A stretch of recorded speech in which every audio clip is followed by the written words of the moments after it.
Oke. Sekarang ini riba di sekitar kita ya. Eh, apa sih yang kalian ketahui dulu nih tentang riba?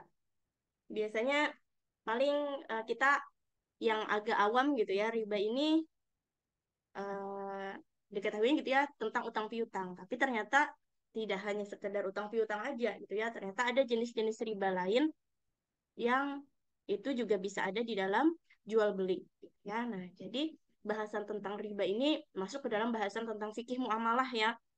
Jadi bahasan tentang fikih muamalah ini ya fikih tentang atau hukum-hukum syarak yang mengatur hubungan atau interaksi manusia gitu ya di kehidupan dunia ini gitu. Jadi seluruh interaksi manusia itu kan ada aturannya gitu ya. Jadi nggak ada satupun apa ya perilaku atau tindakan atau perbuatan itu yang nggak ada hukumnya tuh nggak ada. Jadi semuanya tuh ada hukumnya. Apakah itu hukumnya fardu ya atau wajib, haram, mubah, makruh atau sunnah ya. Nah, semuanya itu ada hukumnya. Jadi nggak ada aktivitas atau perbuatan yang tidak ada hukumnya. Nah, maka dari itu kita harus tahu nih hukumnya apa gitu ya. Oke, kita masuk ke pembahasan tentang riba. Apa aja yang akan kita bahas hari ini? Yaitu yang pertama itu ada tentang urgensi fikih muamalah. Tadi ya, definisi fikih muamalah tadi sudah kakak sebutkan gitu ya tentang hukum syara yang mengatur hubungan atau interaksi manusia gitu ya dalam kehidupan kita selama di dunia ini gitu kan. Nah, kemudian nanti kita akan bahas pengertian riba itu apa, jenis-jenisnya, hukumnya, dan praktiknya. Khususnya eh, di zaman sekarang gitu. Karena praktiknya semakin apa ya semakin zaman itu berkembang, teknologi itu semakin maju, aktivitas manusia itu juga semakin kompleks gitu. Sehingga praktik riba itu juga semakin banyak macam-macamnya ya. Nah, sini ada tagline bahwa hanya ilmu yang bisa menyelamatkan kita dari jebakan Batman-nya riba gitu. Jadi tagline-nya jadi jebakan Batman. Jadi kenapa jebakan Batman ya istilah ini istilah aja gitu ya. Istilah bahwa bahkan di balik eh, apa ya? Di balik transaksi yang ada bisa jadi transaksi yang ada labelnya syar'i pun gitu ya atau syariah sekalipun bisa jadi di dalamnya juga ada ribanya gitu tanpa disadari atau di dalam transaksi yang tidak ada istilah bunga atau tidak ada istilah eh, apa yang berkonotasi dengan riba tapi ternyata di situ ada ribanya gitu ya di dalam transaksi kita sehari-hari maka gimana supaya kita bisa selamat satu-satunya cara adalah menuntut ilmu gitu ketahui ilmunya baru kita bisa menghindarkan diri dari transaksi-transaksi yang menjebak itu gitu.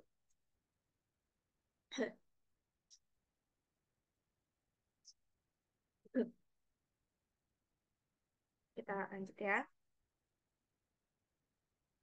Nah, ini ya fikih muamalah maliyah.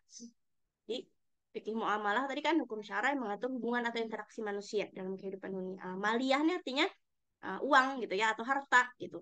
Harta. Jadi, fikih tentang interaksi yang berkaitan dengan urusan harta. Nah, kenapa gitu ya? Kita eh, perlu mengkaji tentang fikih muamalah maliyah ini. Jadi nggak cuma tentang riba, jadi fikih muamalah maliyah ini luas gitu ya. Riba itu hanya salah satu pembahasannya aja. Jadi ini hanya pembahasan superficialnya aja gitu ya, perkenalan aja. Dan di balik itu ya banyak lagi yang harus kita pelajari gitu. Khususnya yang nanti berkaitan sama profesi kita atau yang kita lakukan sehari-hari gitu.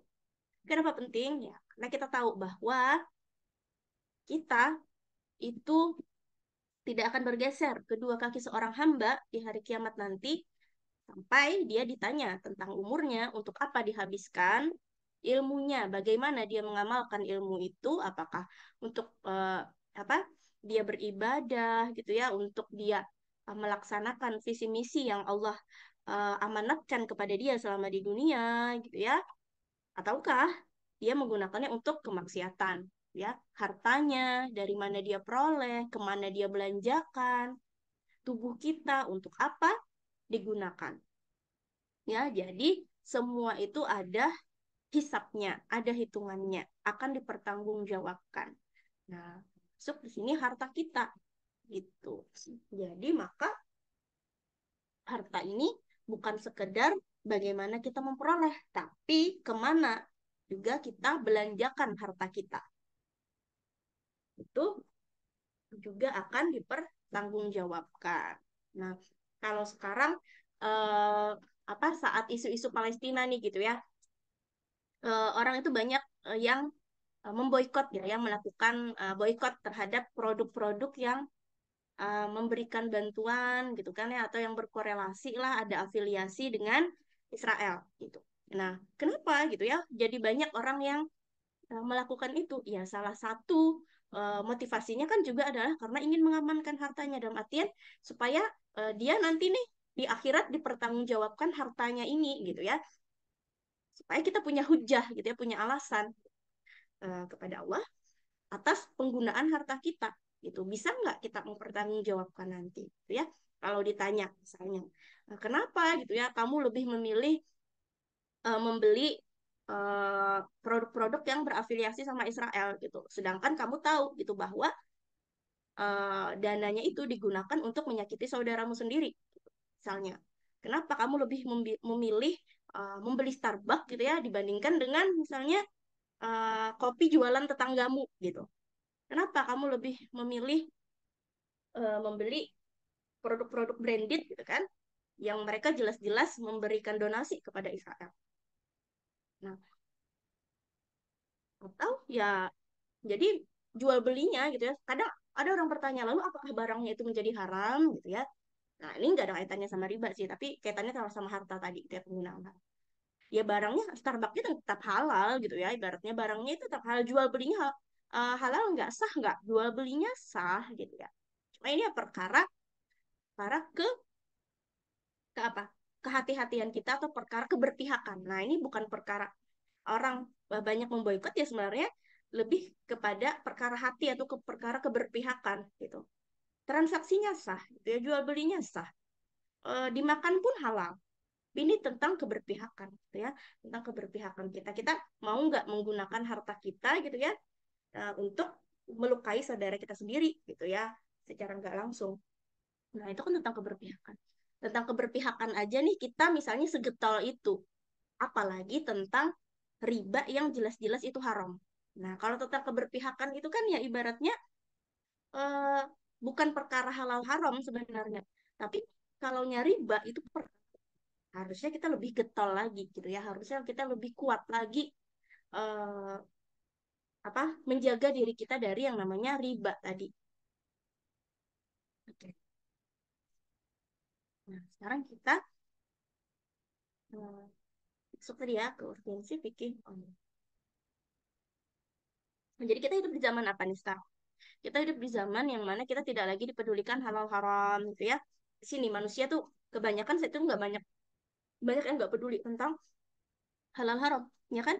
Eh, orang itu banyak jadi oportunis gitu ya, oportunis, individualis. Dia hanya bertindak kalau itu ada manfaat materi buat dia, gitu ya. Dan dia bahkan yang nggak peduli merugikan orang lain, yang penting dia dapat keuntungan. Nah, itu karakteristik kebanyakan manusia yang hidup di zaman sekarang. Nggak peduli dia agamanya apa, bahkan umat Islam gitu ya, bahkan yang beragama Islam itu banyak yang punya karakter seperti itu, oportunis, individualis, dan nggak peduli gitu ya, masalahnya nggak peduli sama halal haram. Nah, padahal halal haram kan standar perbuatan seorang muslim gitu. Dan saat inilah kita hidup di zaman ini.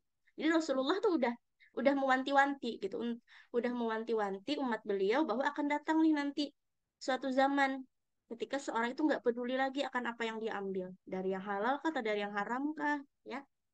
Nah, mungkin di zaman Rasulullah itu zamannya para sahabat hidup, itu mereka nggak kebayang kok bisa sih ya Rasul gitu ya.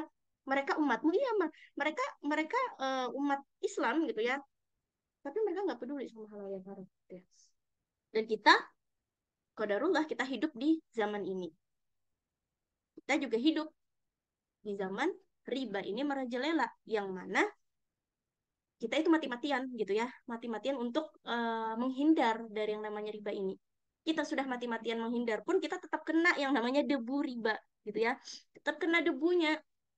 Nah, debu riba ini, ya kata Ustadz, itu debu ini adalah maksudnya em, efek samping atau apa, eh, ininya gitu ya, efek buruknya gitu ya, efek buruknya dari riba itu kita tetap kena meskipun kita nggak ngelakuin riba itu, tapi kita tetap kena debu ribanya. Misal saat ini gitu ya, eh, sistem kita gitu ya, baik sistem ekonomi, sosialnya gitu ya, hukumnya, khususnya ekonomi gitu ya, di negara kita itu sistemnya berbasis riba, sistem kapitalisme yang mana berbasis riba gitu. Nah, apa dampaknya buat kita? Kita rakyat itu merasakan dampaknya, susahnya mencari pekerjaan, terjadinya inflasi gitu ya terus menerus, bahkan ber apa, tiap 10 tahun sekali itu terjadi krisis ekonomi gitu ya. Nah, itu adalah dampak dari debu riba tadi, dampak dari riba tadi. Atau mungkin ada yang misalnya keluarganya salah satunya itu melakukan riba gitu, dia juga kena dampaknya, hidupnya jadi nggak berkah gitu ya. Misalnya dia anak sekolahan gitu ya, orang tuanya apa, eh, kerja di bank konvensional gitu, misalnya dia sehari-hari dikasih makan lewat apa namanya, lewat penghasilan yang didapatkan dari riba. Ah, apa dampaknya buat si anak gitu? Si anak nggak dosa gitu ya, dia nggak dapat dosanya, dia karena bukan dia yang melakukan transaksi ribawi itu, tapi ada dampaknya juga buat dia. Dia jadi susah misalnya gitu ya, mencerna pelajaran gitu ya, adabnya jadi kurang baik ya, mentalnya lemah misalnya, akhlaknya buruk gitu ya, terus apalagi eh, dia jadi nggak tenang hidupnya gitu ya. Nah, itu adalah eh, dampak-dampak dari debu riba tadi. Nah, maka sekuat mungkin kita nggak cuma menghindarkan diri kita, tapi juga minimal keluarga kita, gitu ya. Keluarga kita dan tentunya juga umat, gitu ya.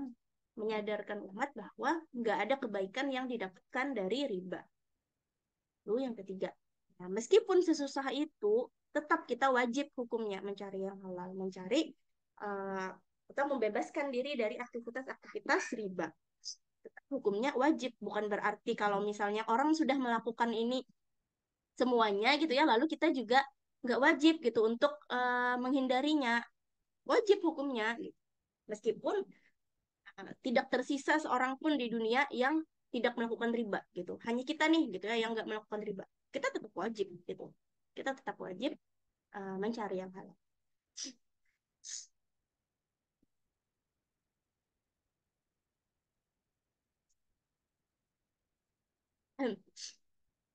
Jadi seperti itu ya, gitu ya.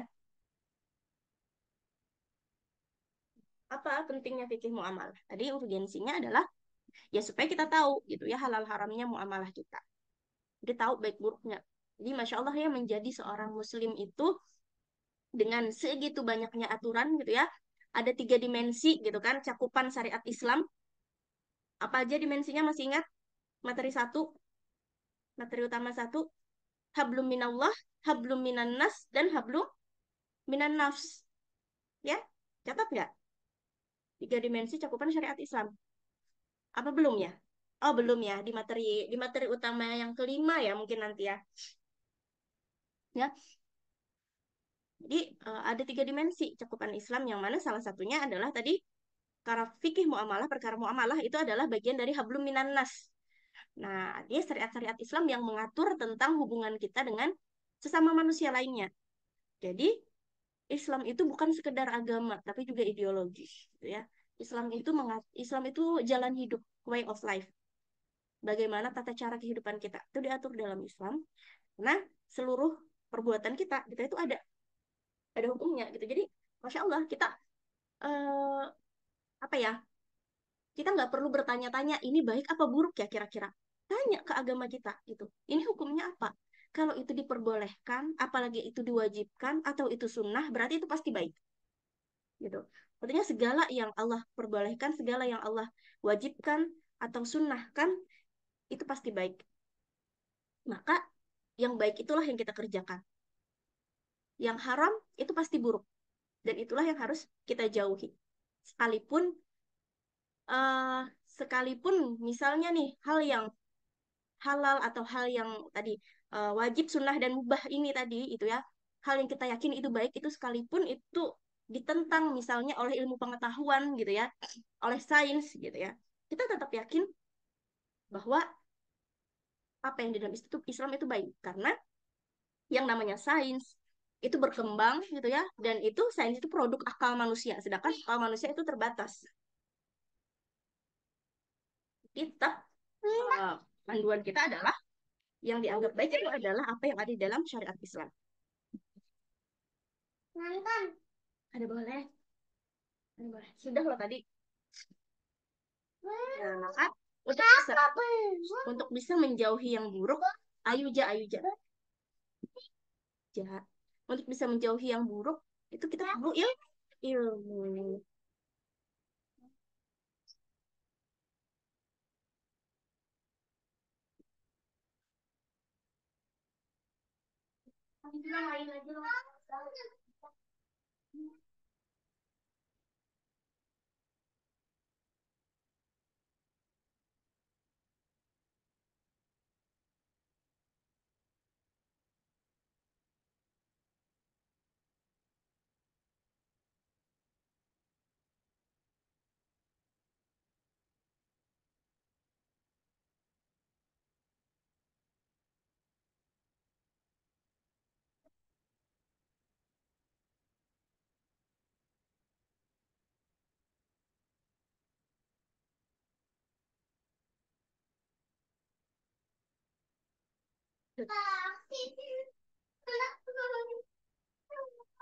Hmm. Oke. Nah, kita next. Apa hukumnya belajar fikih muamalah? Thalabul ilm fardhatun ala kulli muslim. Hadis riwayat Ibnu Majah. Jadi hukumnya wajib gitu ya menuntut ilmu ini. Nah, jadi yang dimaksud ilmu di sini ada ilmu syar'i. Jadi hukum menuntut ilmu itu hukumnya ada yang fardu ain, ada fardu kifayah, gitu ya. Nah, yang fardu kifayah contohnya apa? Ada yang bisa ngasih contoh nggak? Dinda mungkin. Contohnya ilmu-ilmu yang fardu kifayah itu apa untuk dipelajari? Ilmu kedokteran. Apa? Ilmu kedokteran. Ya, ilmu kedokteran. Oke, betul. Ilmu kedokteran, ilmu ekonomi, ilmu apa misalnya? Eh, ilmu hukum gitu ya dan yang lain-lain. Nah, intinya ilmu yang eh, terkait terkait ilmu-ilmu sains gitu ya atau ilmu-ilmu terkait teknis ilmu-ilmu kehidupan ya kan. Nah, itu hukumnya fardhu ain. Artinya ya wajib hanya bagi sekelompok eh, kaum muslim gitu. Kalau ada sekelompok kaum muslim yang di antaranya yang sudah menuntut ilmu itu, belajar ilmu itu, maka bagi kaum muslim yang lainnya nggak wajib gitu ya. Itu fardu kifayah. Kalau yang fardu ain, boleh. Kamu sudah kan? Ya, aku sudah.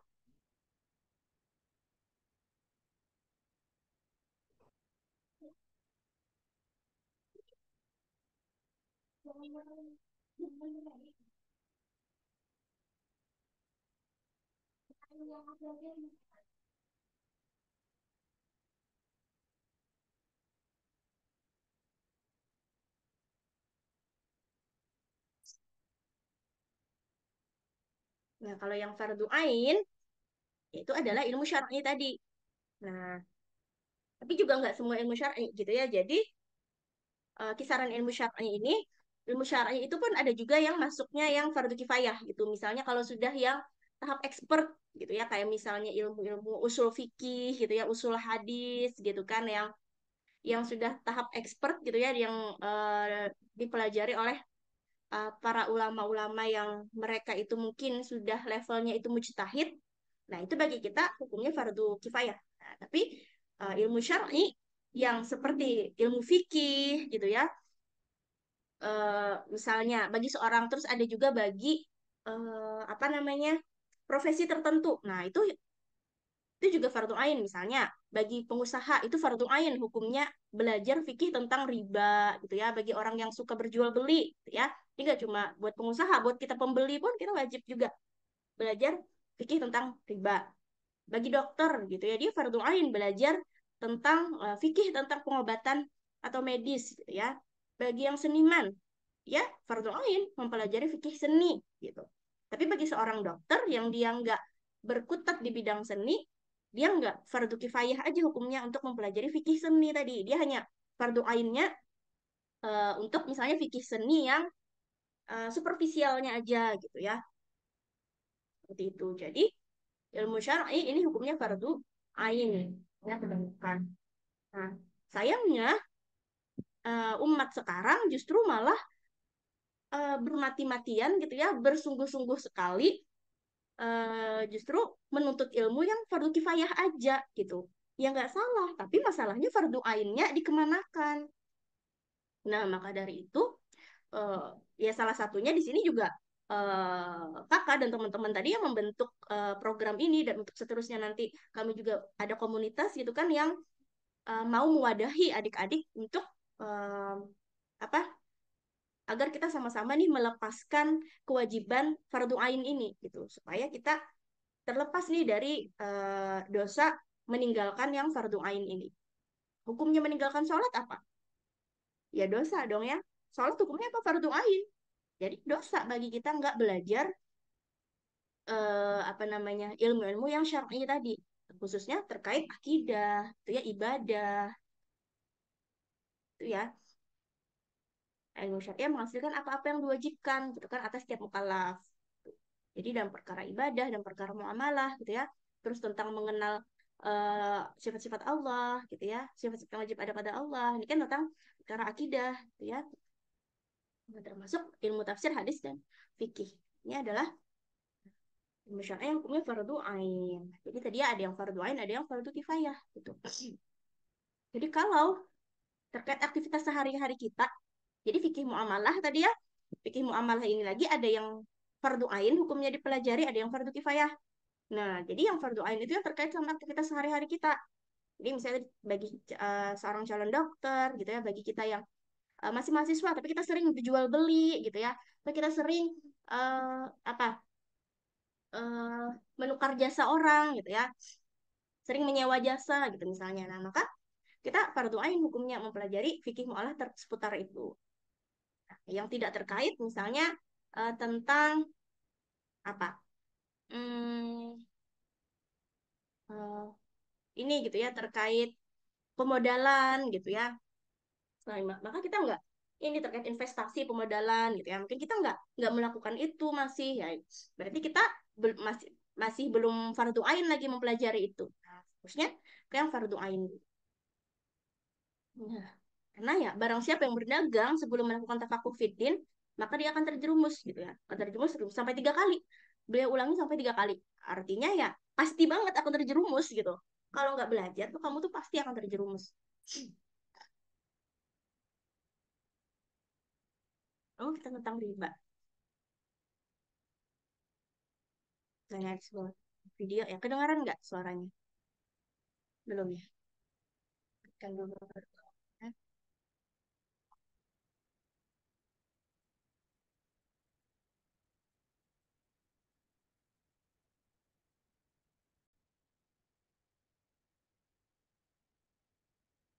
Orang ibu Masuk nggak ketika suaranya? dia menuliskan tentang bagaimana haramnya tentang masalah riba. Dia cerita, kami dulunya adalah keluarga yang baik, mengisi kegiatan kami setiap waktunya dengan mencari ilmu. Sampai satu waktu suami saya kepentok bisnisnya dan berkata, "Dek, ini kelihatannya bisnis kita ini tidak akan pernah besar kalau kita tidak pinjem. Modal kita cekak, bisnis kita tidak akan besar ini kalau kayak gini." Akhirnya kemudian sang istri berkata, "Ya sudah mas, cari itu. Carilah suami pinjaman yang tidak bersentuhan dengan riba. Karena dia sudah ngerti ilmunya, sudah paham. Riba itu merupakan sesuatu yang sangat dibenci, sampai dipermaklumkan perang oleh Allah dan Rasulnya. Dia cari, kapan toh? Bukannya sabar. Malah kemudian berkata, ini kelihatannya kita nggak dapat pinjaman, harus minjem yang ribawi. istrinya yang sama-sama sudah ngaji berkata kepada suaminya, ya sudah mas, pinjam aja kalau memang itu terpaksa. Nah kita ini gampang sekali ngomong doruroh. Nanti tutup dengan sholat, banyak sedekah. Riba mah tidak bisa ditutup dengan sholat dan tidak sedekah. Emang antum kira dengan kemudian riba setelah itu sedekah, kemudian sedekah antum diterima? Tidak diterima sedekah orang yang dari riba. Jangan dianggap remeh riba itu ikhwan. Karena kalau kita nggak ngingetin ini, rusak negara kita ini gara-gara riba. Karena Allah permaklumkan perang. Akhirnya singkat ceritanya kemudian akhirnya bersentuhan.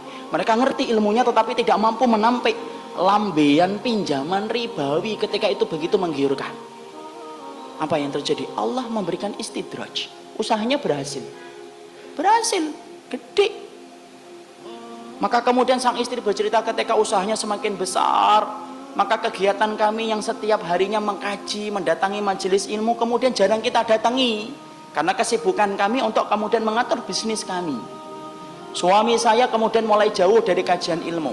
Suami saya kemudian mulai menjauh dari panggilan sholat dengan alasan sedang rapat ataupun sedang ngantar barang. Puncak-puncaknya kemudian terjadilah satu dosa besar yang dilakukan oleh seorang suami, di mana istrinya tidak lagi bisa memaafkan. Ingat ikhwan, seorang suami kalau sudah melakukan dosa besar, istri punya hak meminta pisah dari suaminya, dan itu syar'i. Maka suaminya melakukan dosa besar, akhirnya apa? Tidak bisa dimaafkan. Akhirnya apa? Kapal rumah tangga itu karam, tenggelam. Yang menarik adalah ketika sang ibu menuliskan kisah nyata itu, saya baca, beliau mengatakan, saya tidak menyalahkan suami saya tidak menyalahkan bisnisnya, tapi yang saya salahkan adalah ketika kami sudah sibuk mengkaji ilmu, kami ngerti riba itu haram, tapi ternyata kami tidak mampu untuk meninggalkan.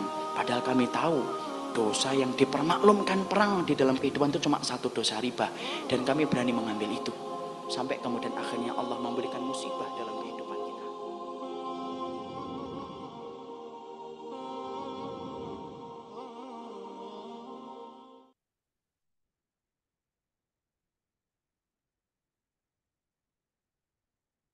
Nah itu tadi ya, salah satu cerita nyata dari sebuah keluarga yang dulunya hidup sederhana, berkecukupan tapi tidak kaya.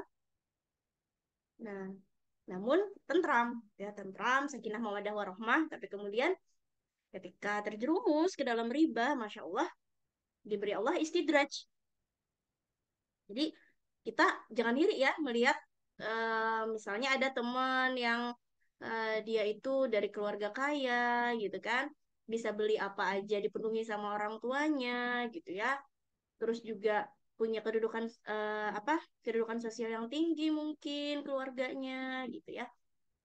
Kita nggak perlu iri gitu, karena ada yang namanya tadi istidraj gitu ya, yaitu kesenangan duniawi yang Allah kasih kepada orang-orang yang justru itu membuat orang-orang itu eh, makin jauh dari Allah gitu. Tapi nggak semua orang kaya istidraj juga gitu ya.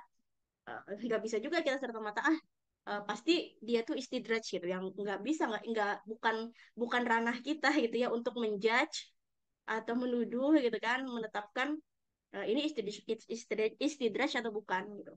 Kita tuh cukup berkaca buat diri kita aja gitu ya, buat berkaca ke diri kita aja, kita ini dikasih istidraj apa enggak gitu ya. Kalau kita makin senang hidupnya tapi makin mudah juga gitu ya dapat apa yang kita inginkan dalam hidup, tapi kita makin jauh dari Allah, ya berarti itu istidraj udah gitu ya. Berarti segeralah kembali kepada Allah sebelum nafas kita berakhir, sebelum ajal kita sampai gitu ya.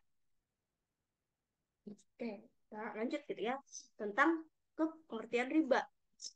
Jadi riba ini adalah setiap tambahan. Nah, jadi riba itu artinya tambahan ya. Tambahan terhadap apa? Dah bagi satu pihak. Jadi ada satu pihak yang dapat tambahan dari dua pihak yang berakad atau bertransaksi. Nah, bisa dalam akad jual beli tanpa pengganti gitu ya. Nah, jadi ini nanti definisinya ke riba fadl. Tahu? Bisa jadi juga riba ini adalah tambahan sebagai pengganti dari waktu. Nah, ini adalah riba nasi'ah. Nah, jadi dalam satu definisi ini mencakup dua jenis riba. Ada riba fadl, ada riba nasi'ah. Nanti akan kita bahas gitu ya. Apa bedanya? Jadi ada eh, riba fadl, ada riba nasi'ah. Jadi bisa jadi dalam hal jual beli itu ada riba. Misalnya, abang yang riba. Iya, iya. Abang. Iya kan Bapak. Ya abang bisa aja sendirinya. Nah, jadi nanti di dalam riba fadl ini itu terjadi pada barang-barang ribawi. Nah, barang-barang ribawi itu nanti ada 6. Ya, ada 6 barang ribawi, ada eh, apa namanya, emas, perak, kurma, gandum, jewawut, garam. Ya, jadi ada 6. Itu terjadi, jadi riba fadl atau jual beli tadi itu terjadi biasanya pada keenam barang ribawi itu ketika mereka dipertukarkan gitu ya. Nah, terus satu pihaknya dapat lebihan gitu. Misalnya satu satu kilogram eh, kebanyakan ya emas 1 kilogram. Berapa 5 gram lah, misalnya 5 gram emas gitu ya dipertukarkan dengan 3 gram emas gitu. Nah, maka itu riba gitu ya. Nah, itu sering tuh terjadi kalau di mana hmm, di pasar atau di toko emas tuh biasanya. Oke, nanti kita bahas ya. Kita ke pengertian skip dulu, kita masuk ke hukumnya. Nah, jadi riba ini termasuk dosa besar ya. Riba termasuk dosa besar. Jadi dalam Al-Baqarah 275, wa ahallallahu al-bai' wa harrama riba. Tuh, jadi yang Allah halalkan itu jual beli dan riba itu yang Allah haramkan. Karena ada aja orang yang menyamakan antara jual beli sama riba. Padahal itu jelas berbeda. Jual beli itu berbeda dengan riba ya. Jual beli itu memang ya orang berjual beli memang memang wajar dapat keuntungan gitu. Dan ada syarat-syaratnya dalam jual beli supaya nggak terjadi riba, supaya nggak jadi riba fadl tadi gitu ya. Nah, maka hati-hati kita pada 6 jenis barang ribawi itu.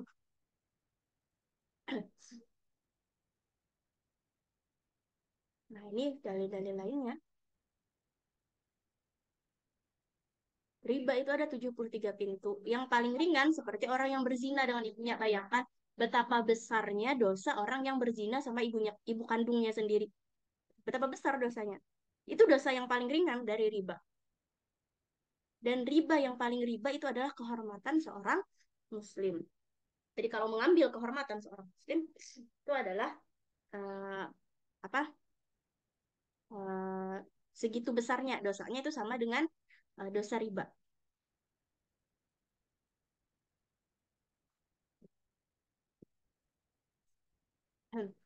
Lalu kemudian Rasulullah melaknat siapa yang Rasulullah laknat? Melaknat ini artinya apa? Mendoakan keburukan gitu.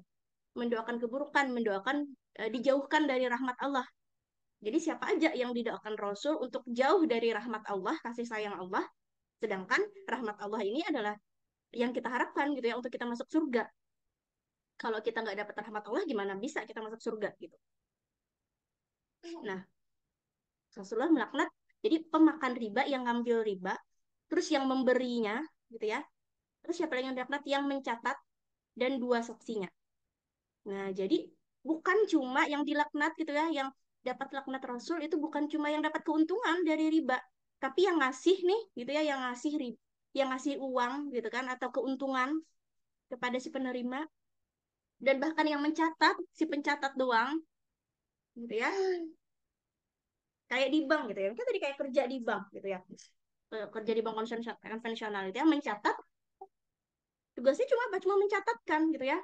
Cuma jadi fasilitator gitu. Atau yang melihat yang jadi saksi.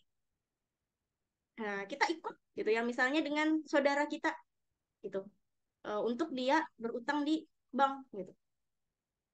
Kita cuma jadi saksi doang, cuma ngeliat doang. Kita dapat laknatnya. Nauzubillah ya, jangan sampai mereka semua sama.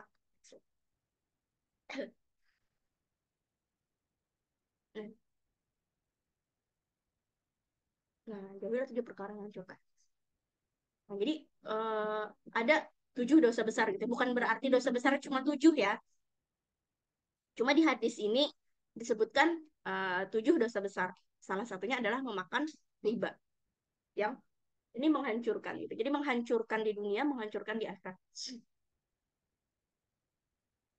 Syirik, sihir, membunuh gitu ya, makan riba, makan harta anak yatim, lari dari peperangan, menuduh zina kepada wanita mukmin yang baik-baik. Nih satu dirham aja, satu dirham riba yang dimakan seseorang sedang dia tahu gitu ya dia itu makan riba, maka itu lebih berat dosanya daripada 36 kali berzina. Tapi enggak juga kemudian aku nih sudah termakan riba, lebih baik aku berzina aja gitu ya. Yang enggak kayak gitu juga dong ya. Soalnya satu dirham sama kayak 36 kali berzina gitu ya misalnya. Sedangkan aku belum pernah nih ngerasain berzina. Gitu ya. Mungkin aku berzina sekali gitu ya. Masih besar dosa riba gitu ya. Misalnya yang enggak juga gitu ya. Jangan menyandingkan satu dosa dengan dosa yang lain. Ini menggambarkan betapa betapa berat gitu ya dosa riba ini. Jadi dosa besar itu kan nggak bisa dihapuskan sama amal-amal soleh kita, nggak bisa dihapuskan dengan kita puasa Senin Kamis gitu ya, dengan sholat-sholat sunnah kita gitu kan, dengan sedekah kita itu nggak bisa dihapuskan gitu. Jadi misalnya kita gitu ya punya bisnis yang itu didapatkan dari riba gitu kan, terus kita rajin sedekah gitu, meskipun 100% keuntungannya gitu ya buat sedekah, tapi nggak ada juga ya orang yang berbisnis 100% keuntungannya disedekahkan. Anggaplah misalnya 50%. 50% diambil keuntungannya, 50% untuk sedekah. Nggak bisa menghapuskan riba itu. Gitu ya. Nggak bisa menghapuskan dosa riba itu.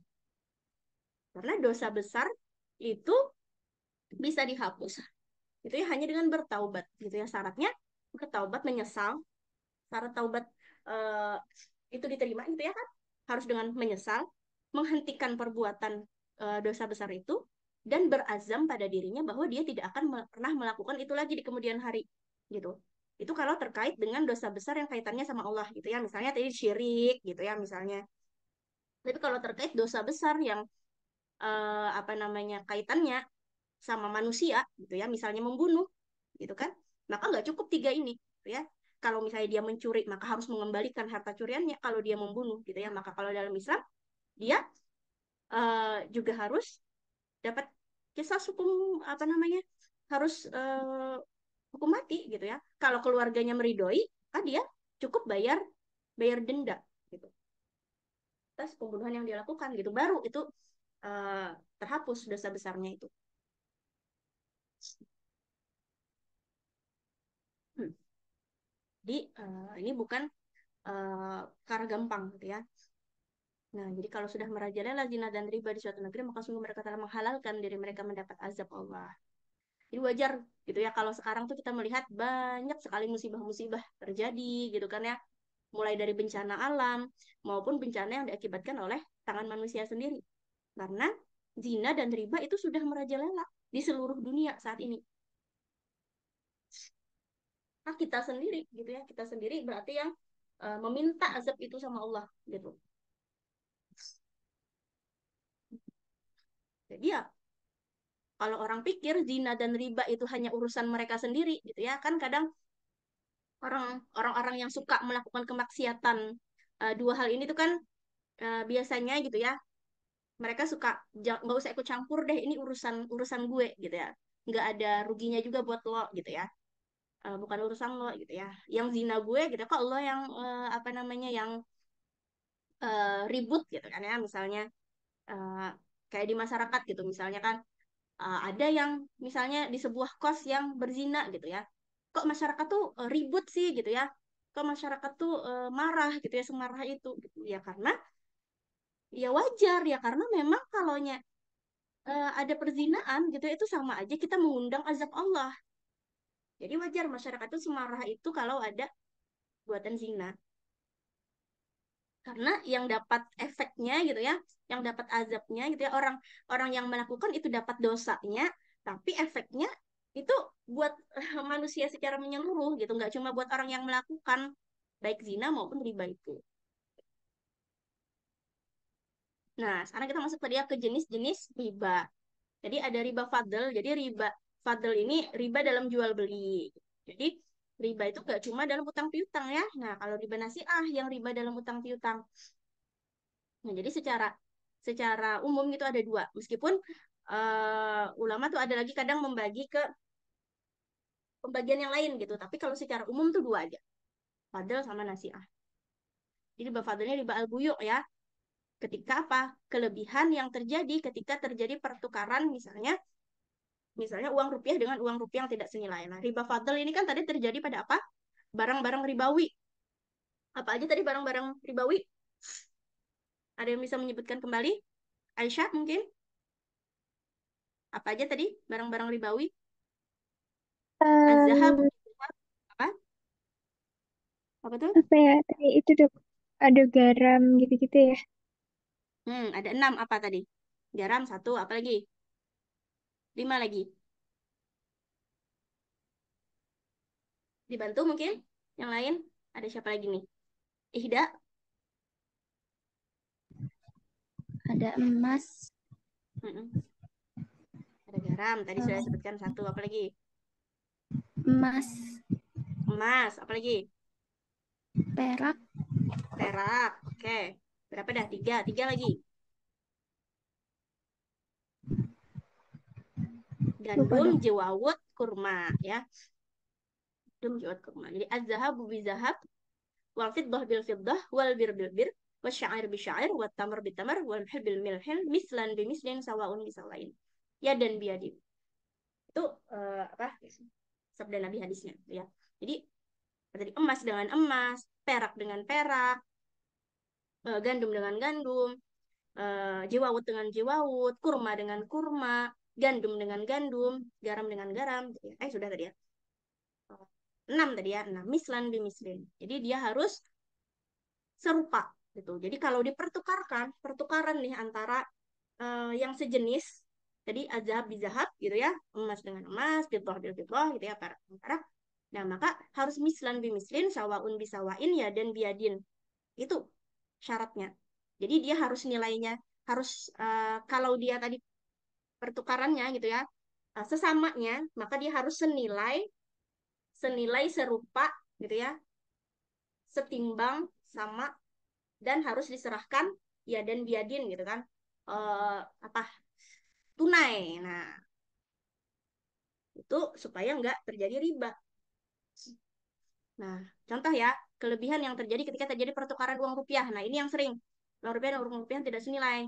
Saat Hari Idul Fitri itu biasanya kita kan biasanya Hari Idul Fitri itu mau atau Idul Adha gitu ya, mau apa? Sedekah gitu ya sama mau bagi-bagi lah gitu ya. Bagi-bagi uang buat keluarga gitu misalnya. Butuh uang yang lebih kecil. Kita menukar 1 juta misalnya uang 100 ribuan gitu ditukar dengan pengennya uang uang 10 ribuan gitu tapi jumlahnya nggak sama. Nah itu riba ya. Nah uang 100 ribu 1 lembar ditukar dengan 5 ribu 18 lembar berapa tuh? Hanya 90 ribu kan jumlahnya. Uang 100 ribu di dengan uang 90 ribu itu riba fadl. Uang disamakan dengan emas dan perak itu adalah dini turun turun turun dikiaskan gitu ya. Nah, apa hukum syara kan ada ya Al-Quran, hadis, ijma, kias. Nah, jadi mata uang jenis apapun gitu ya, mata uangnya rupiah, dolar gitu ya, yen gitu. Itu pun itu dikiaskan dengan emas dan perak gitu. Jadi maka masuk uh, uang itu masuk ke dalam barang ribawi yang mana dia kalau mau dipertukarkan itu ada syarat-syaratnya. Beda dengan kita menukarkan misalnya barang-barang yang lain, misalnya mau tuker apa misalnya. Kalau zaman dulu kan ya orang masih barter tuh, misalnya barter ini dong nih misalnya apa nih? Kakak punya alkohol swab gitu ya, sama ini uh, Ihda misalnya punya disposable needle gitu misalnya. Pengen tuker dong, ya udah nggak apa langsung tuker aja sama-sama ridho, ya udah boleh. Karena bukan barang ribawi. Tapi kalau barang ribawi itu timbangannya harus sama gitu ya. Nah, oke. Kemudian eh, riba nasiah ya. Kita ke riba nasiah dulu. Nanti kita perdalam lagi tentang contoh-contohnya. Nah, riba nasiah ini riba dalam utang piutang gitu. Jadi contoh yang paling kekinian itu ya bunga bank ya. Bunga bank, apalagi pay letter, kayak gitu. Pinjol apalagi ya. Pinjol kan masuk ke utang piutang ya. Nah, itu riba.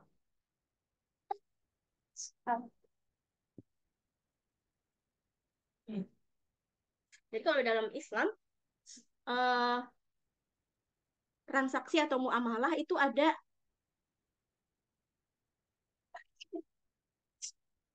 yang sifatnya itu tabarruah atau tolong menolong, ada yang sifatnya untuk dapat keuntungan gitu. Contohnya untuk dapat keuntungan ya jual beli.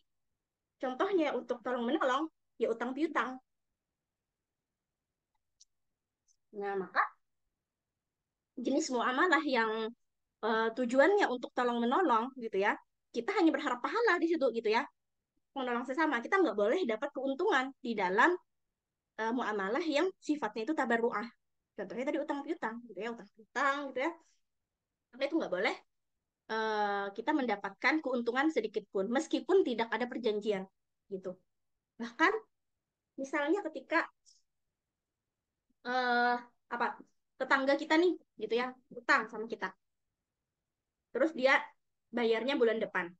Nah, di pertengahan itu tetangga kita nih yang biasanya nggak pernah tuh selama kita bertetangga tuh gitu ya bertahun-tahun nggak pernah tuh ngasih ngasih apa-apa ke kita, nggak pernah ngasih masakan atau buah-buahan atau apapun gitu ya, tiba-tiba karena kita ngutangin nih gitu ya, dia ngasih kita misalnya apa masakan dia gitu ya atau kue atau apapun gitu ya, tiba-tiba ngasih kita gitu ya yang sebelumnya itu nggak pernah, itu nggak boleh kita terima, itu masuk riba gitu meskipun kita nggak minta gitu, kita nggak minta, enggak ini ikhlas kok gitu ya, ini aja nggak ada hubungannya kok sama hutang. Ih, kita dan dia masih terikat utang piutang, selama masih terikat utang piutang itu nggak boleh kita menerima sesuatu pun dari orang yang kita kasih piutang tadi gitu ya.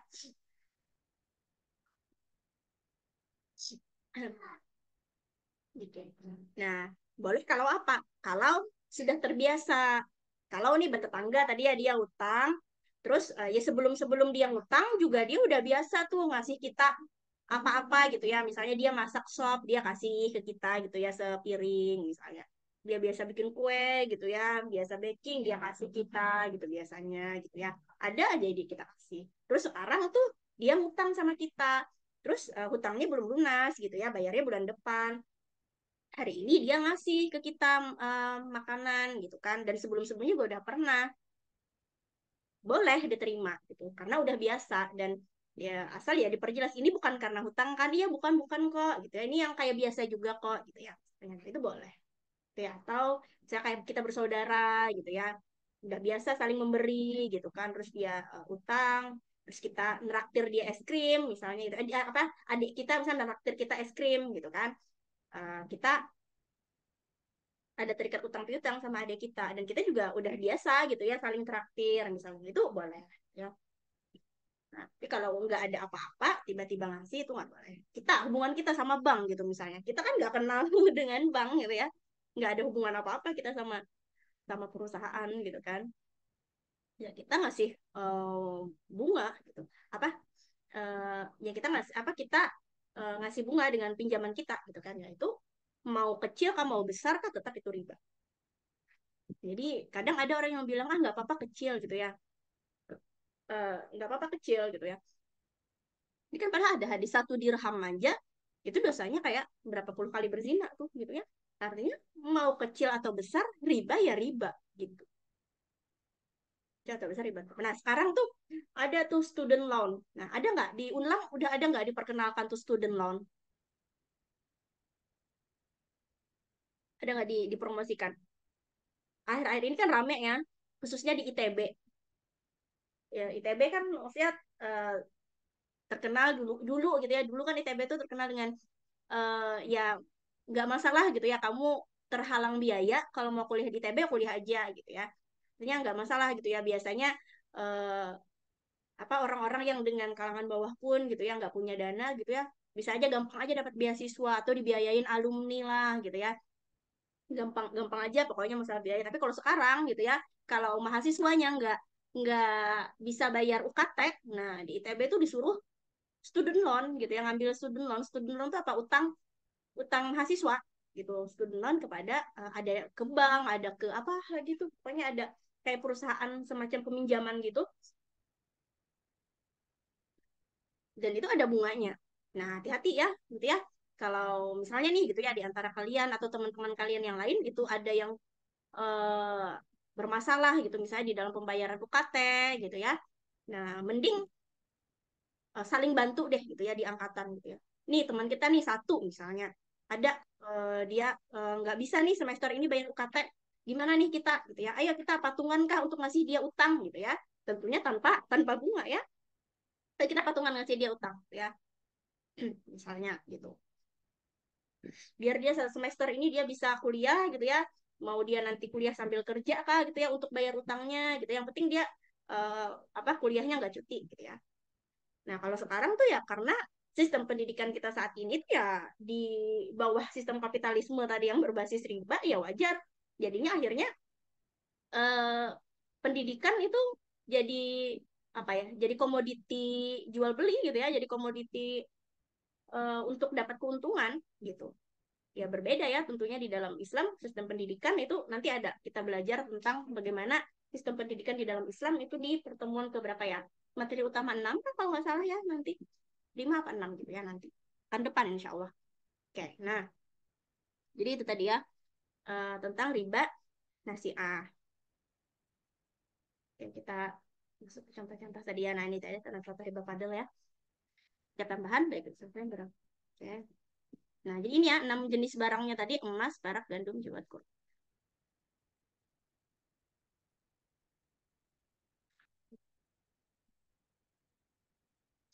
Hmm.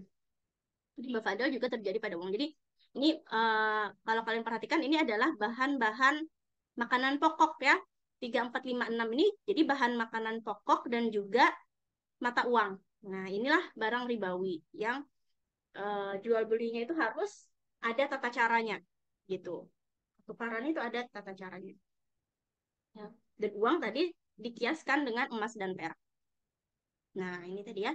الذهب بالذهب والفضة بالفضة والبر بالبر والشعير بالشعير والتمر بالتمر والمحل بالمحل مثلا بمثل سواء بسواء yadan biyadin fa idza ikhtalafat hadhil asnaf fa bayyinu kaifa syi'tum idza kana yadan biyadin ya harus dilakukan kontan ya yadan biyadin.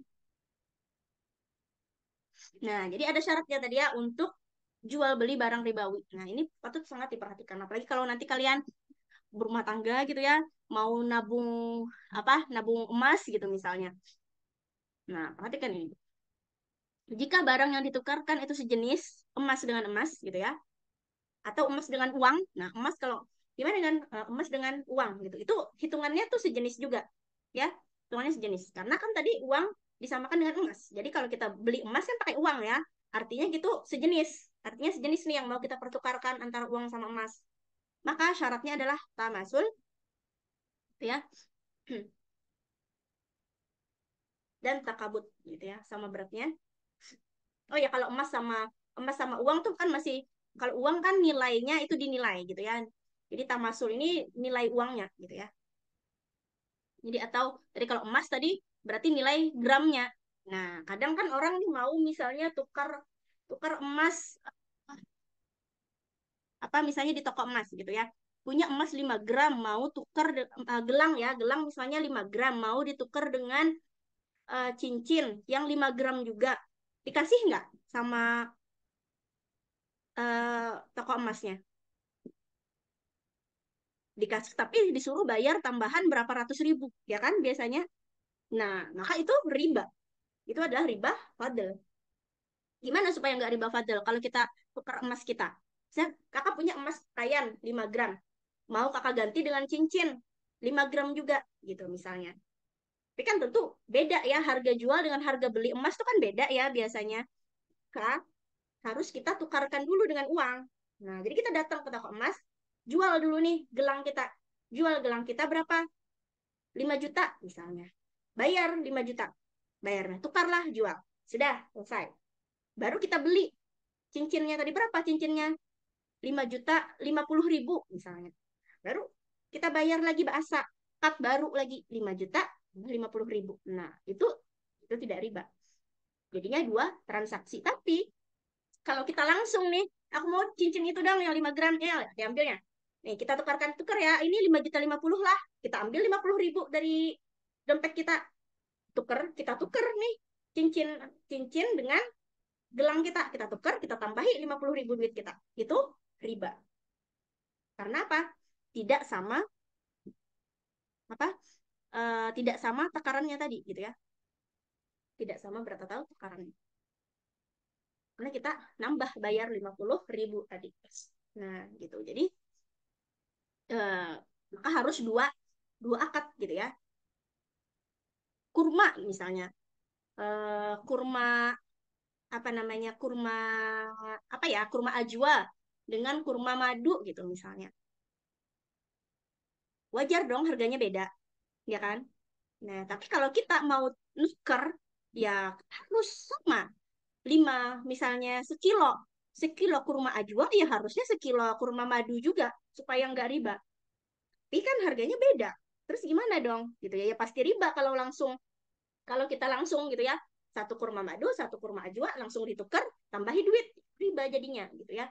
Ya maka supaya nggak riba ya kita menukar dengan uang gitu ya, kita tukar dengan uang, jadi dua transaksi, jadi dua akad jual belinya gitu ya, tukar dengan uang dulu ya baru boleh. Nah jadi dia syaratnya adalah harus tamasul sama beratnya, jadi ya mau berapa kilo dengan berapa kilo gitu ya. Jadi kalau sejenis tadi ya misalnya beras dengan beras gitu kan, beras itu dikiaskan dengan jewawut tadi ya. Nah, beras dengan beras gitu misalnya, terus takobut gitu ya. Kontan ya itu jadi serah terima di majelis akad. Nah, jadi harus kontan. Kalau sekarang ada kasus jual beli emas online. Nah, itu kan ramai itu orang pada-padanya apa punya tabungan emas antam. Belinya apa online atau apa? Belinya di bank gitu misalnya kayak di Bank Syariah Indonesia. Nah, namanya Bank Syariah Indonesia. Tapi ada transaksi di situ yang namanya tabungan emas. Ada emasnya nggak ada bentuk emasnya kita terima, kita cuma bayar, kita cuma uh, ngasih uangnya aja, berakad misalnya 1 gram emas kita bayar gitu ya, misalnya 90.000 gitu ya, tapi emasnya nggak kita terima, jadi dianggapnya jadi tabungan di sana gitu kan. Atau tadi ada yang kan nggak kontan, nggak diterima uang apa namanya emasnya, terus juga yang online gitu yang antam itu nggak kontan gitu, misalnya beli antamnya di Jakarta, kita bayarnya sekarang, beli antam 2 gram gitu misalnya, bayar misalnya berapa, 180.000 misalnya. Terus kita transfer nih 180.000, emasnya mana? Belum kita terima, dikirimnya besok gitu ya, datangnya 3 hari lagi di perjalanan, itu nggak takobut, itu jatuhnya adalah riba. Padahal Kak, hindari jual beli emas secara online, harusnya secara kontan gitu ya, jadi amannya ya udah pergi ke tokonya, ke toko antamnya gitu ya, pergi ke toko antamnya beli udah secara kontan. Jadi harus serah terima di majelis akad, nggak boleh ada utang, ya. Nggak boleh ada ini gitu. Nah ada tapi ya untuk barang ribawi jenis lain. Nah, jadi ini berlaku untuk emas dan perak, gitu ya. Berlaku emas dan perak.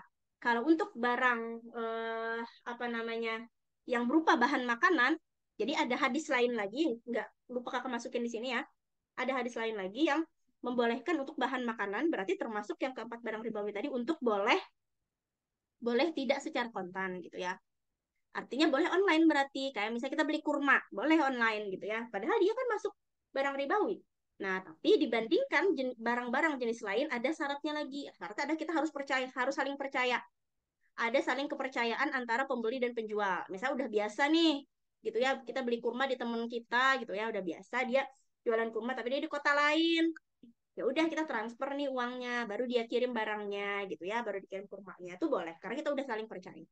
Kalau misalnya barang-barang lain kayak kita baju ya kan, ya bebas aja kita mau beli ke pembeli yang kita nggak pernah beli gitu ya, yang asing gitu kan, nggak pernah kita uh, apa tahu sebelumnya, nggak kenal gitu ya, boleh-boleh aja karena dia bukan barang ribawi. Nah, tapi kalau yang barang-barang ribawi tadi, yang khususnya bahan makanan aja tadi ya, boleh tidak secara kontan, boleh online. Tapi kalau emas dan perak itu harus memenuhi ini, ya.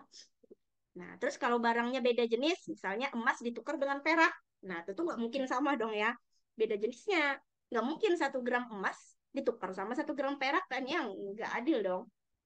Nggak mungkin. Jadi eh, ya tentu boleh 1 gram emas ditukar misalnya sama berapa gram perak gitu ya. Tapi syarat yang kedua takobutnya itu tetap harus dilakukan. Jadi tetap nggak boleh online ya, nggak boleh online, nggak boleh berutang gitu ya, harus kontan. Nah, sering juga misalnya kayak penjual tuh biasanya penjual di pinggir jalan misalnya tuker duit. Nah, saling tuker duit gitu. Tuker dong, nih aku apa namanya butuh uang kecil gitu ya ke penjual sebelahnya misalnya 50.000 tuker dong sama 20 ribuan dua, 10 ribuan satu. Nah, aku adanya 20 ribuannya aja dua, kena ginlah 10 ribunya misalnya, kena ginlah isuk. Itu kan boleh. Kenapa? Karena nggak kontan. Ya, artinya hanya 50.000 tadi, terus dia terima hanya 4.000, 10.000 besok. Nah, itu nggak boleh. Ya. Jadi kalau kalian hati-hati ya sama teman-teman kalian juga misalnya tukar uang. Ya kalau misalnya kurang uangnya ya udah berelaan kah gitu ya, ya udah berelaan. Lah, Monika. Tadi.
Oke, kita next ya. Nah, ke riba nasiah ya. Nah, tambahan sebagai pengganti dari waktu.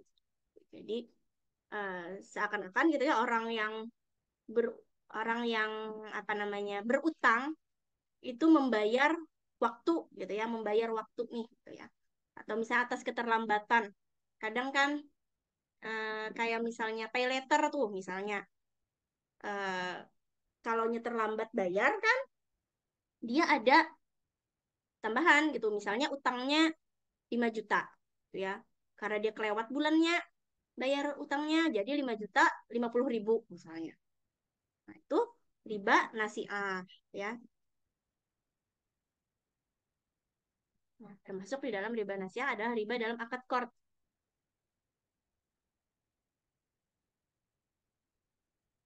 Qard itu pinjaman ya.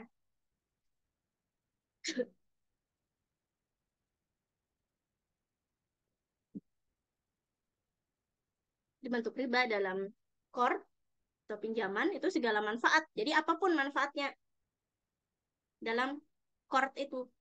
Ya, qard itu ya utang pinjaman uang gitu ya.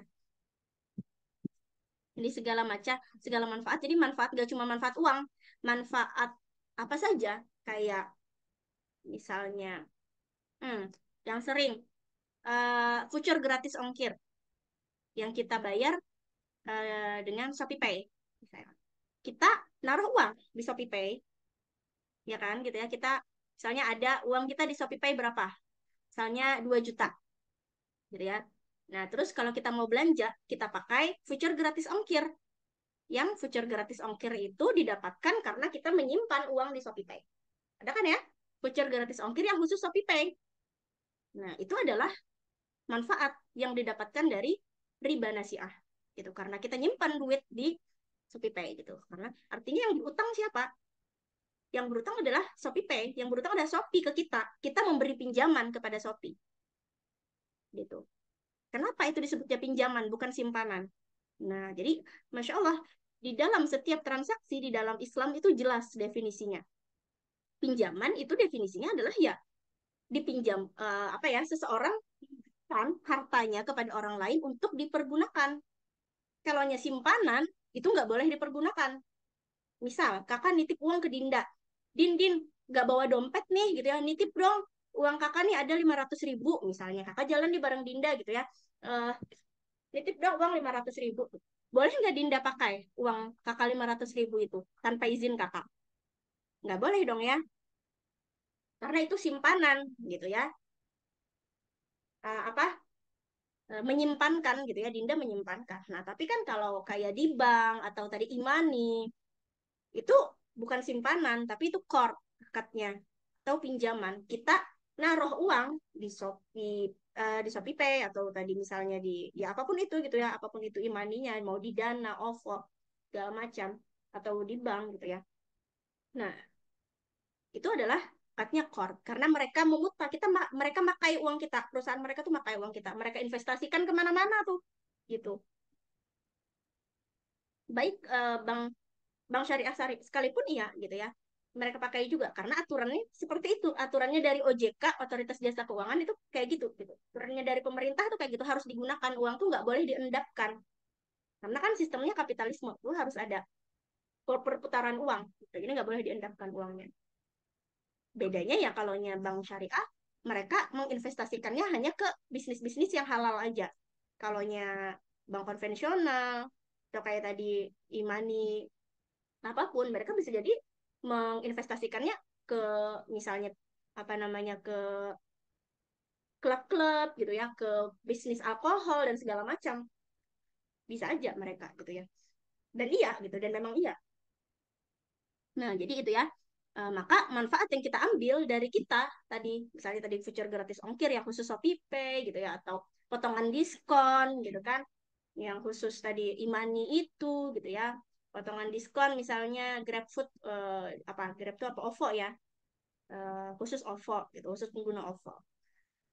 Itu core. Atau kita beli misalnya kita makan di tempat makan yang biasanya kalau bayar gesek pakai debit cardnya misalnya Danamon gitu ya, dapat potongan 30%. Itu kok itu riba nasiah gitu ya. Itu riba. Nah, baru sadar, baru tahu, iya memang banyak gitu ya orang yang belum tahu gitu. Karena terbutakan oleh diskon. Nah, tapi kalau ada nggak voucher gratis ongkir yang boleh ada gitu ya? Kalau voucher gratis ongkir itu untuk semua pembayaran. Dan ya amannya sih kita bayarnya juga jangan pakai ShopeePay. Bayar aja di Indomaret, di Alfamart gitu ya, atau mungkin lewat yang lain gitu ya. Nah, nggak apa-apa dipakai voucher gratis ongkirnya kalau itu boleh untuk semua pembayaran. Artinya kan kita nggak ada, bukan karena, artinya itu hadiah aja dari Shopee gitu ya. Voucher gratis ongkir itu bukan karena kita mau utangi mereka, karena kita nggak punya dana ShopeePay, karena kita nggak bayarnya nggak pakai ShopeePay gitu ya. Nah, lalu gimana hukumnya menyimpan uang di bank ribawi? Meskipun kita nggak ngambil bunganya, tetap haram gitu ya, karena akadnya riba. Karena dari awal kita menyimpan uang di bank yang konvensional gitu ya, itu akadnya riba, maka akadnya haram. Di bank syariah sekalipun ada juga produk ribawinya. Jadi nggak asal-asal bank syariah pasti semua produknya itu halal. Harus diteliti lebih lanjut juga gitu. Jadi meskipun bunganya nggak kita ambil, itu tetap haram gitu ya, kita menyimpan uang di sana atau kita kita punya rekeningnya itu gitu. Supaya taktiknya apa gitu ya? Kita bikin perjanjian. Nah, jadi bisa gitu ya. Pernah ada uh, apa? eh, pakai surat perjanjian gitu ya. Kalau misalnya nih harus diharuskan gitu ya kita buka rekening, misalnya kayak kalian mahasiswa harus buka rekeningnya di mana? Kalau kami dulu BNI sih. Kalau kalian apa? KTM-nya? Nggak ada ya? Kalau kami harus buka rekening di BNI dulu tuh sebagai KTM. Jadi ATM-nya sebagai kartu mahasiswa. Nah, kan Bang Ribawi tuh. Nah, maka datang datang ke BNI-nya bikin surat perjanjian bahwa nggak menerima bunga sepeser pun gitu. Katanya kasih materai udah. Jadi artinya kita menghilangkan akad ribanya. Karena yang haram tuh akad ribanya gitu ya. Jadi kita hilangkan akad ribanya. Nah, tapi kalau jadi subhat masih itu pun masih subhat gitu. Dan sebaiknya ditinggalkan. Masih ada bank syariah kalau tetap kita perlu masih ada bank syariah dengan tetap pilih juga produknya gitu ya. Kalau kakak di bank syariah Indonesia kakak milih produknya yang wadiah. Nah, wadiah itu artinya titipan gitu. Meskipun sebenarnya bukan titipan juga gitu ya.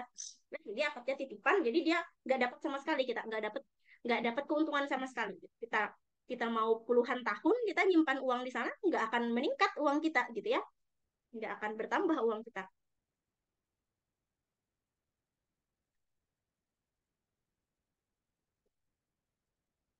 Nah, ini beberapa praktik riba kekinian gitu ya.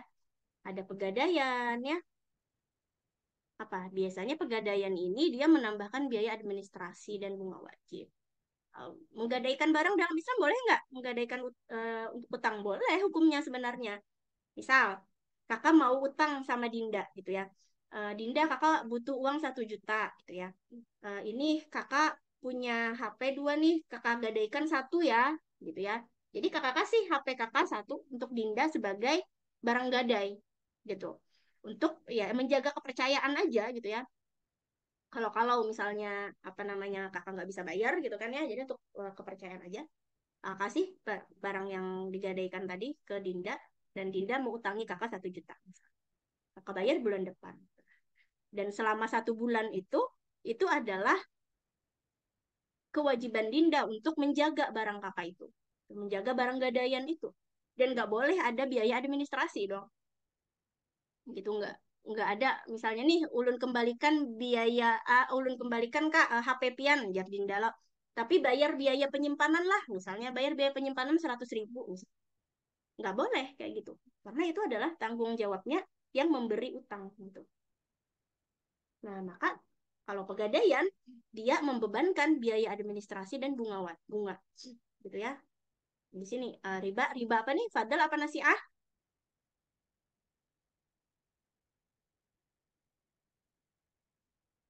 Apa Fadl apa nasiah?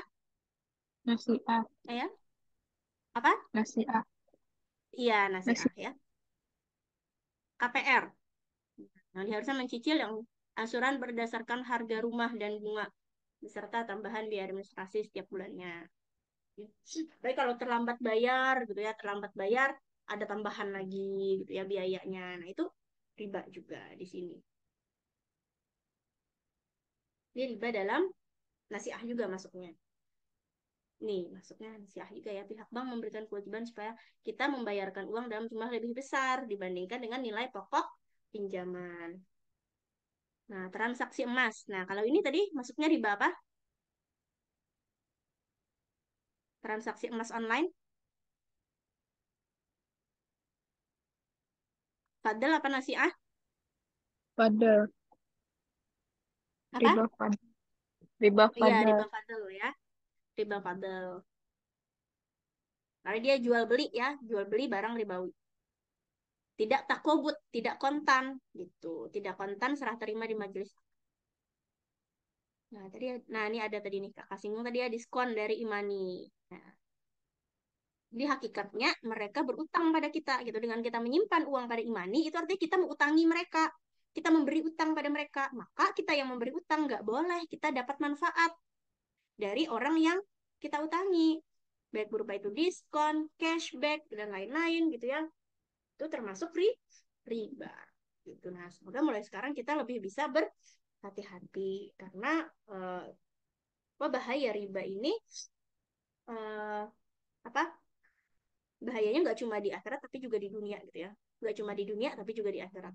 Jadi dua-duanya itu rugi buat kita, dan nggak cuma rugi buat diri kita sendiri tapi juga buat sekitar kita gitu ya. Dan kita tahu bahwa seorang hamba itu tidak akan mencapai derajat muttaqin gitu ya, orang yang bertakwa, hingga dia meninggalkan sesuatu yang tak ada dosanya, khawatir di situ ada dosanya. Jadi untuk meninggalkan hal yang syubhat gitu ya, kayak perkara syubhat tadi, khawatir, kita khawatir di situ ada dosanya, makanya eh, kita tinggalkan gitu. Meskipun saya secara kajian teori tadi ya kayak tadi, nah hal yang syubhat tadi ya, misalnya tadi ya, nah nih membuka rekening di bank konvensional gitu, dengan apa tadi, dengan catatan kita nggak menerima bunga sedikit pun.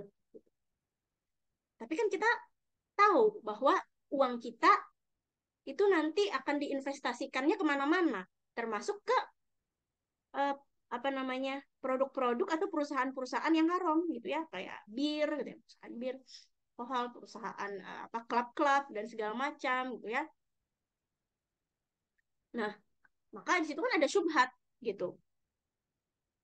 Nah, kita tinggalkan tuh gitu ya. Kayaknya sih di situ nggak ada dosanya, kayaknya ya ada dosanya nggak ya gitu. Kita ragu-ragu karena khawatir di situ ada dosanya. Nah, maka kita harus tinggalkan gitu untuk kita bisa mencapai derajat muttaqin tadi. Sampai sini ada yang mau ditanyakan dulu, silahkan.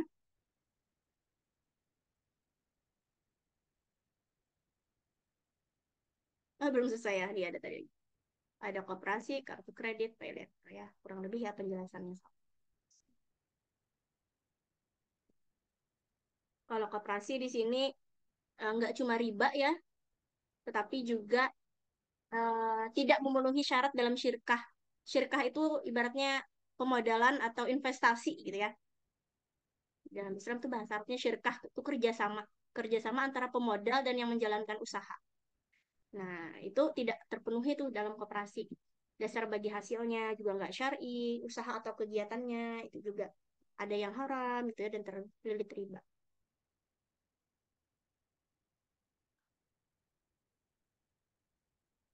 Nah, terus lagi penyebab keharaman suatu transaksi itu nggak cuma karena riba, masih banyak lagi aspek lainnya, kayak horor, maisir, judi, doror, gitu ya, adanya kemudorotan di situ, atau misalnya tidak terpenuhi apa namanya syarat-syarat sahnya, gitu kan, kayak misalnya eh macam-macam ya, kayak orang sekarang tuh jualan online tuh kayak misalnya mystery box gitu ya, jual mystery box gitu kan, bisa dapat ini itu, tapi nggak jelas gitu ya, namanya juga mystery box, itu haram gitu ya, jual beli mystery box itu haram karena tidak terpenuhi syarat sah jual beli.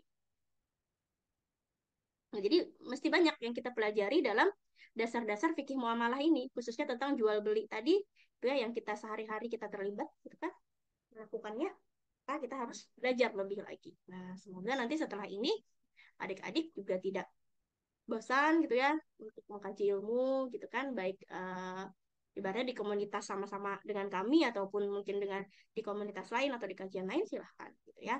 Tapi ya kami harapkan setelah ini apa mau lanjut tetap kajian rutin gitu ya bareng-bareng komunitas kami gitu ya, karena kita di sini sama-sama gitu ya mengkaji Islam sama-sama, terus juga kita dakwah sama-sama. Silahkan kalau ada yang mau ditanyakan, kita masih punya waktu kurang lebih 15 menit. Silahkan, ada yang mau bertanya? Devi, Sri Devi, ada yang mau ditanyakan?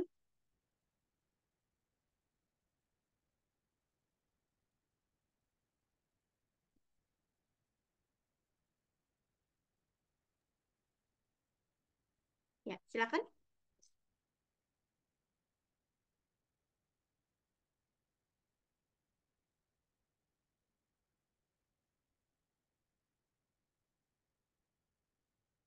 Ya, silakan Devi, Sri Devi. Boleh. Mic-nya sudah terbuka. Ya, Suaranya nggak masuk. Ya. dokter tampilkan tadi itu katanya em, riba itu nggak ada amalan yang bisa ngapusin dosa ribanya. Nah, jadi gimana dokter jika seseorang sudah terlanjur melakukan riba dan ingin menghapus dosanya, gitu, dok? Ya, tadi setelah itu kan tadi ada kakak jelaskan. Masih ada yang menangkap Ya, apa ada yang kakak kakak jelaskan. jelaskan tadi? Masih ada. Oke, silakan.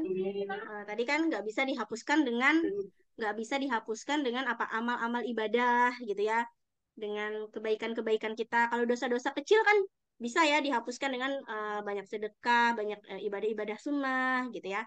Nah, kalau dosa besar itu nggak bisa dihapuskan dengan kita banyak-banyak beribadah. Tapi bagaimana caranya tadi? Siapa yang mau jawabin nih? Soalnya sudah kakak jelasin tadi.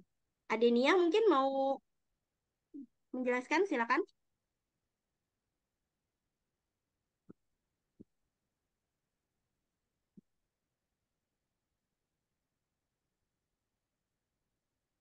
Atau Dinda, ya mau coba Dengan jelaskan? taubat, Apa? taubat Iya, betul. Dengan menyesal, taubat, ya. Dengan taubat nasuha. Apa aja tadi syaratnya agar taubat itu diterima ada tiga. menyesal, tidak melakukannya lagi. Terus Ya. satunya apa tadi lupa? Mm. Oke, yang pertama tadi apa? Menyesal, ya. Betul, menyesal ya. Jadi betul-betul menyadari kesalahan, menyesal, mengakui kesalahan sama Allah, beristighfar gitu ya. Yang kedua itu apa? Tidak menghentikannya gitu ya, menghentikan perbuatan itu, perbuatan riba itu dan berjanji tidak akan melakukannya lagi, berazam gitu ya. Berazam menguatkan tekad untuk tidak melakukannya lagi gitu. Misalnya apa kemarin gitu ya sempat misalnya berutang gitu ya di bank konvensional gitu misalnya. Nah, maka setelah eh, melunasi apa namanya utang tersebut, ya bertobat dan tidak lagi melakukannya gitu. Cukup gitu ya, insya Allah. Allah itu maha pengampun, jangan berputus asa atas rahmat Allah. Gitu ya. Insya Allah Allah akan mengampuni selama tadi kita memenuhi tiga syarat itu tadi. Gitu. Ya, silakan ada lagi siapa yang mau bertanya? Silakan Ihda. Ada yang mau ditanyakan?